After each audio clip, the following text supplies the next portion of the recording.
Hey folks, today, we're diving into the whirlwind of tariffs shaking up global trade, courtesy of former President Donald Trump. Buckle up, because this is a wild ride through recent history. So, in an attempt to reduce the massive US trade deficit with China, Trump slapped tariffs on just about everything you can think of. In 2024, the US trade deficit with China was a whopping $295 billion. Fast forward to 2025, and the timeline of tariff impositions reads like an escalating game of chess. The US imposed a 10% tariff on Chinese goods. Just a month later on, Trump added another 10% to Chinese imports, but the real kicker came on. A 10% tariff on all imports to the US, and a staggering 34% on Chinese goods. China wasn't going to take this lying down. They hit back with a 34% tariff on US imports. The back and forth escalated quickly. The US had a 145% tariff on Chinese goods.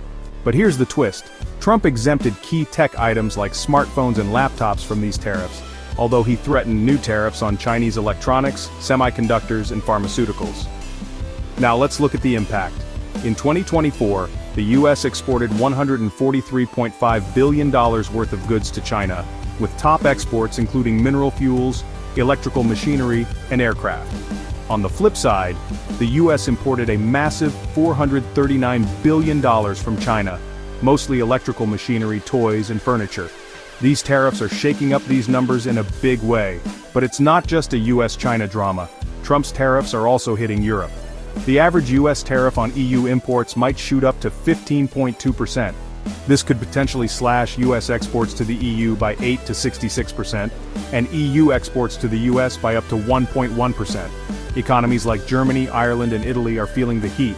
And the recent developments?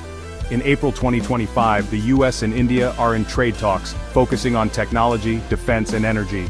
Meanwhile, China accuses the US of weaponizing tariffs, and companies like 3M and Kimberly-Clark are cutting profit forecasts due to these costs. The stakes are high, folks. The tariff wars are not just numbers and percentages, they're affecting real businesses and economies. So, what's the takeaway? Tariffs are a powerful tool in trade policy, but they come with significant ripple effects across the globe. It's a complex web of cause and effect, and it's crucial to stay informed. If you found this breakdown insightful, don't forget to hit that subscribe button and stay tuned for more updates on global trade and economic policy. Thanks for watching, and I'll see you next time.